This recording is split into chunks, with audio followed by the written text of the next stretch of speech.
Avuxeni vamakwerhu I mfundhisisi Chavani loyi a mpfuxelaka hi vito ra matimba ra hosi ya hina Yesu Kreste Mponisi.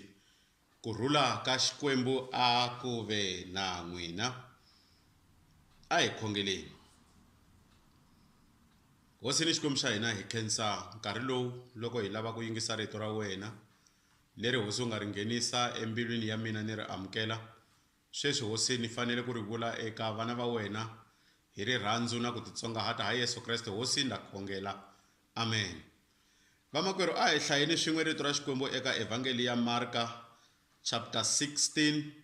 verse 5 to 7. Rito ra Xikwembu ri hlayeka hi ndlela leyi.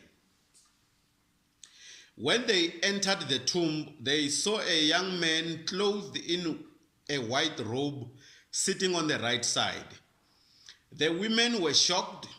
but the angel said, "Don't be alarmed. You are looking for Jesus of Nazareth, who was crucified. He isn't here. He is risen from the dead. Look, this is where they laid his body. Now go and tell his disciples, including Peter,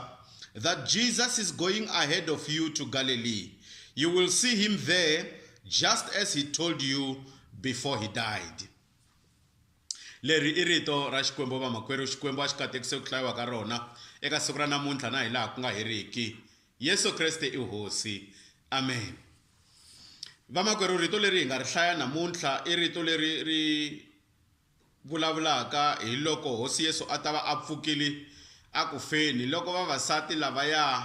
va Maria wa Magadala, Maria mana wa Yakobo va ta va yile asirheni. Se va fika va kuma ku ri na a young man loyi a mbale timpahla to basa a tshamile kona le sirheni hi tlhelo ra xinene. Loko va hlamarise sweswo, loko va nghena laya, this young man was an angel of God. Se I vulavula na vona a ku va nga chavi, a vula leswaku va lava Yesu wa Nazareta loyi a nga vambiwa. Ivi a vula leswaku a nga kona hikuva I pfukile a ku feni. Ivi a va vitana ku ta va komba laha hosi Yesu a tlerisiwe kona, laha a lahliwe kona, kambe se a pfukile. Se ntsumi loko yi vulavula yi ri ka vona, fambani mi ya byela vadyondzisiwa ku katsa na Petro leswaku hosi Yesu I mi rhangerile ku ya eGalileya laha mi nga ta ya n'wi vona kona tanihiloko a vurile a nga se fa.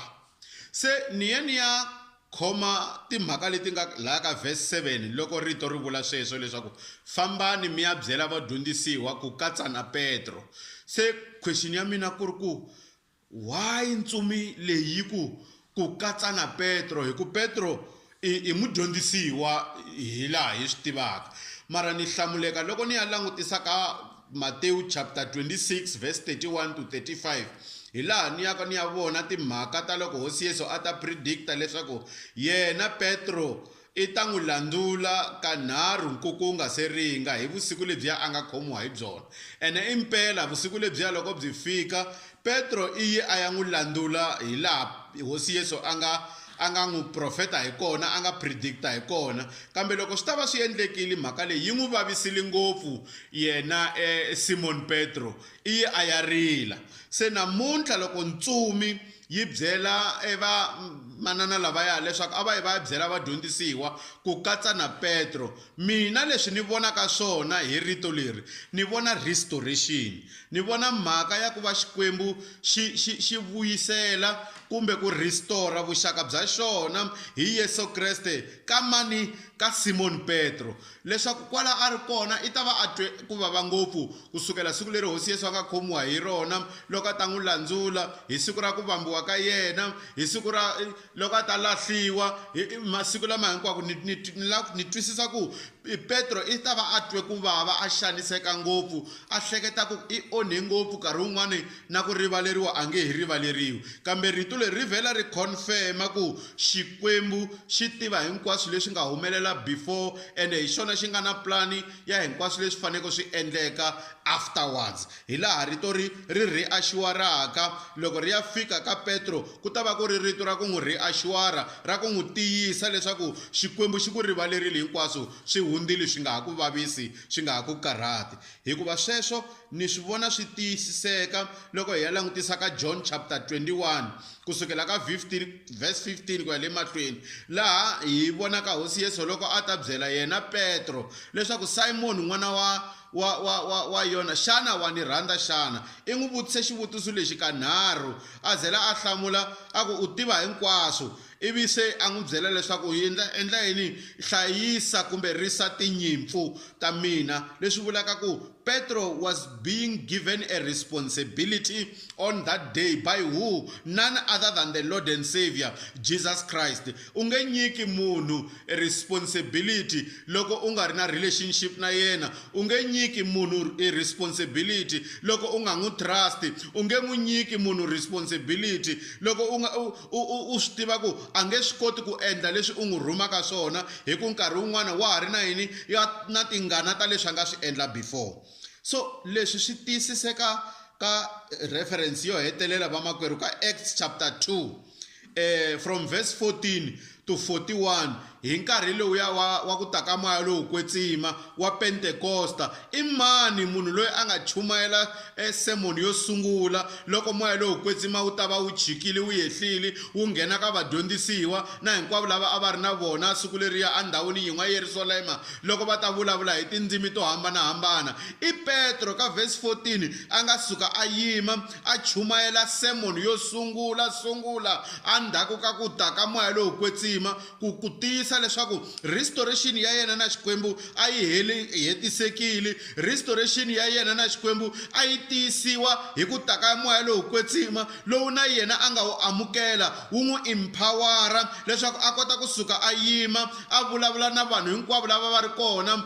va Yerusalema a vula leswaku vanhu lavaya a va karhi va vulavula hi tindzimi a va nga lopyiwa kambe a va kota ku vulavula hikwalaho ka ku kotisiwa hi matimba ya yini ya moya lowu kwetsima hileswaku rito leri ni lavaka ku ri tiyisisa namuntlha hileswaku God is a God of restoration kwala mi nga kona ku nga va ku ri na leswi mi nga tshama mi swi endla leswi nkarhi wun'wana mi nga hleketaka ku swi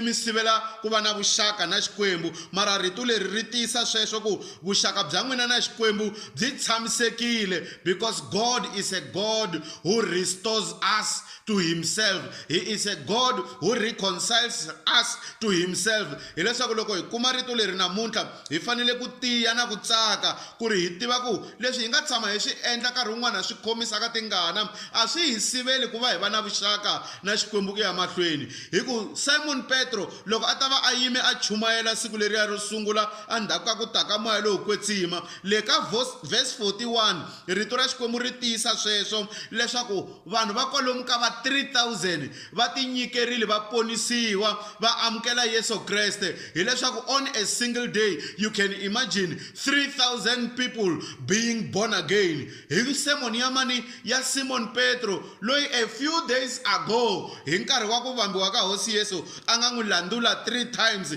a twa ku vava a rila a regreta a tlhela nkarhi wun'wana a hleketa ku mina na ha ri hava ndhawu ka mfumo wa Xikwembu mara kasi ndhawu ya yena a yi hlayisekile hikuva Xikwembu a xi tiva makungu ya xona lama nga ta hetiseka hi yena leswaku loko hosi Yesu ta va pfukile ku feni i ta rivaleriwa Simon Petro a tiyisiwa ka vuxaka bya yena na Xikwembu a tlhela nyikiwa na responsibility ya leswaku i fanele a yisa mahlweni ntirho wa Xikwembu tanihiloko a ri mudyondzisiwa loyi a nga famba na hosi Yesu a vona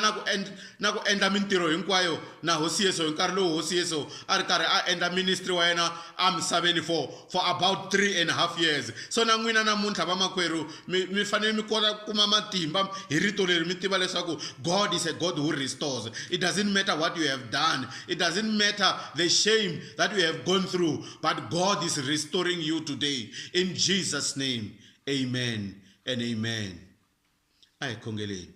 Xikwembu na nda khensa eka rito leri leswaku hakunene wena Xikwembu hi wena Xikwembu xa ku hi restore, xa ku va u vuyisela vuxaka bya hina na wena. Swi nga ri na mhaka leswaku hi endlele yini eka nkarhi lowu nga hundza, kambe hi rito leri namuntlha hi kota ku va hi kuma matimba ya leswaku na hina hi tirha mintirho ya hina hi laha u hi rhumaka ha kona siku na siku. Hi nga chavi leswi nkarhi wun'wana vanhu va nga va swi tivaka hi hina, ku hi tshama hi ku landula hi swiendlo swa hina, kambe namuntlha Xikwembu hi kota ku tirha hi ri na matimba lama humaka ka wena, hi matimba ya moya lowu kwetsima, leswaku hi ku tirhela hi tsakile, hi rirhandzu, hi ku titsongahata, leswaku hakunene na namuntlha mfumo wa wena wu ndlandlamuka hi ku va ku ta vanhu lava tinyikelaka hi ku amukela rito leri hi ri chumayelaka vusiku na nhlekani. Ha Yesu Kreste Xikwembu na khongela, amen.